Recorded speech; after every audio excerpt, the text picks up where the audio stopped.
want to take you through what I see to be the three main moments in pizza history. And each of those moments is really an era. It's a moment of evolution. And when I say evolution, I don't mean that one moment is an improvement on pizza over what came before. What I mean is that the elements that drive food, meaning history, economics, technology, these moments have significant changes. And as they happen, that's how our food changes. So the pizza that we know and love today, let's just say New York style pizza to make it simple, that's a specific version and a specific era of pizza. We're not going to get to that until the very, very end. I'd like to spend most of my time on what happened before pizza turned into the thing that we know and love. Because you and I probably think of it the same way, wherein traditional pizza is a big, cheesy, saucy slice. But our word traditional is only in reference to our current time period and what came just previous. So really, I want to kick it back and let you know what is truly traditional and what has come before, starting with some quick revelations that I want to make sure you understand we will not cover because they don't exist. We do not know who invented the word pizza, who was the first to use it in verbal language. We don't know who was the first to make it. We don't know exactly where it was first made. We have generalizations for all of these answers. And I'll take you through those generalizations, but with the understanding that specificity is difficult when talking about a peasant food. So I want you to understand first where the word first appears.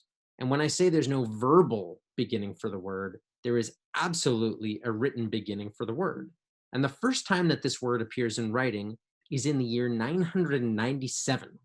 And this is in a document called the Codex Diplomaticus Caianus. And this is a series of documents that ranges over hundreds of years, which basically cover the rules and regulations of property.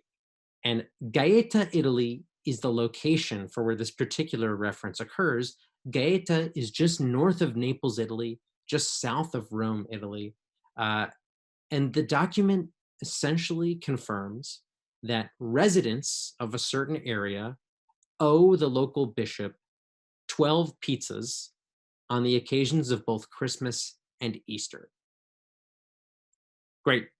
It's a pizza party.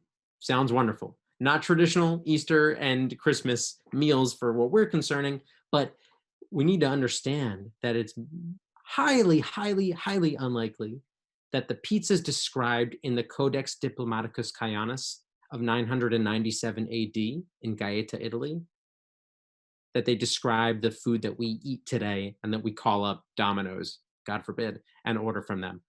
Not the same food. How do we know that it's probably not the same food? Well, about 600 years later, we have another written reference to the word. No known written references in between the two, but the written reference that we have happening in 570 AD is certainly a strong one. In fact, there are multiple references. These references occur in essentially a culinary treatise written by a gentleman by the name of Bartolomeo Scappi. He was the personal chef for Pope Pius V. So a high-ranking official, he ends up writing what is now still published as a very, very thick book of over 1,000 recipes. And in this book, he has at least 4 different recipes for a food called pizza. Of course, today, any pizza recipe has to say dough, and then there's a sauce element, and then a cheese element. But let's crack open the book, and I'd love to just read you one of these recipes so you understand where we're coming from. Okay, this is a recipe for a product that Bartolomeo Scappi specifically refers to as, quote, another way to do pizza, because there are several other recipes. So let me just read you some bits of what this recipe includes. All right, and if you want to write this down and try it out tonight, go for it. So get 2 pounds of fine flour and make up a dough with 6 ounces of Parmesan cheese that has been ground in a mortar, moistened with a fat broth and rose water, and strained.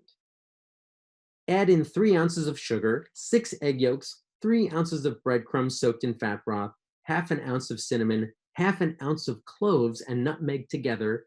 Knead the dough for an hour and make a thin sheet of it. Brush melted butter on it and twist it into 4 lengthwise. Brush it with melted butter that is not too hot. And with that twist, you make several small cakes. Fry them in butter or rendered fat and bake them in an oven in a torte pan just as the twists are done.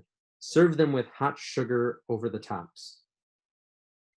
This recipe is similar to the other 4 or 5 that are in the book in that they all include these ingredients that are not involved with pizza. Pizza's not usually made with egg in the dough, never cinnamon, sugar sprinkled on top. I don't think so. These recipes describe sweet cakes that are more often breakfast cakes or cookies, not the savory dish that we know and love today as pizza. And the same seems to remain true for the rest of the century and into the 17th century. The first time that the word pizza appears in an English language book is a English and Italian dictionary written by a guy named Giovanni Florio in the late 1500s, published again in the early 1600s. And in both editions of the book, he refers to pizza as sort of a rugged cake or a simul bread. A simul bread is a layered bread. So these seem to be laminated sheets with butter in between, most likely, based on the other recipe. He says sugar tart. He calls them a cake. Not at all how we use the word pizza today, which brings me to an incredibly important point, which is that there exist 2 elements to this story's origin. There's the word pizza, and then there's the food pizza. We don't see a lot of descriptions of what we think of as exactly the food, but we see similar descriptions going back 2,000 years. There's a great description by Pliny the Elder talking about using flattened pieces of baked bread as edible plates. And that idea of a bread topped with items is essentially what a pizza is.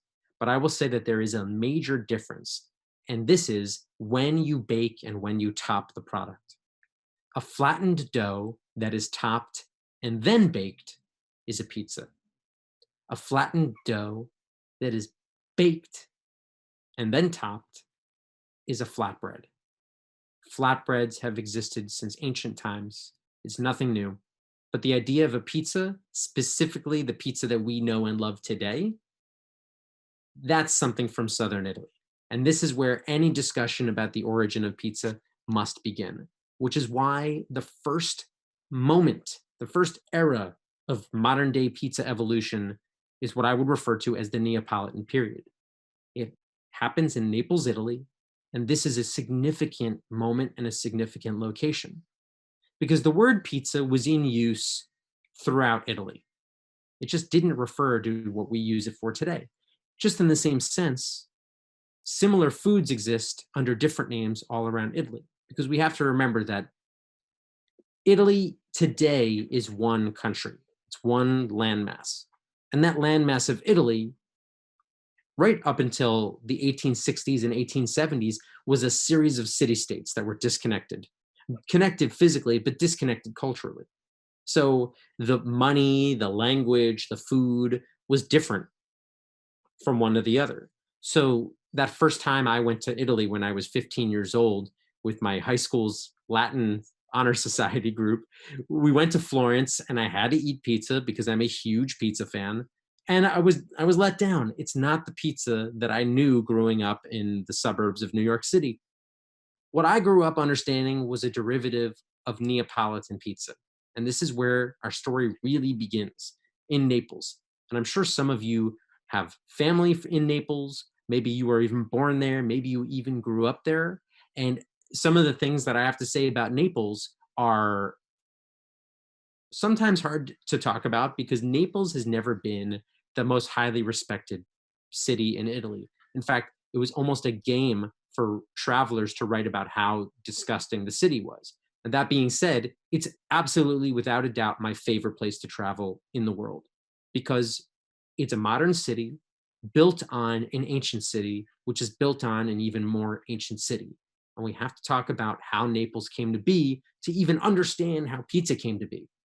Because Naples was originally a settlement in the 6th century BC, settled by the Greeks. The Greeks used it as a port, and it's a great location for a port city. There's a huge bay in Naples, and that bay is now for cruise ships, but also for shipping and receiving. Now, that giant port city of Naples, originally dubbed by the Greeks as Neapolis, new city. It's originally a Greek settlement.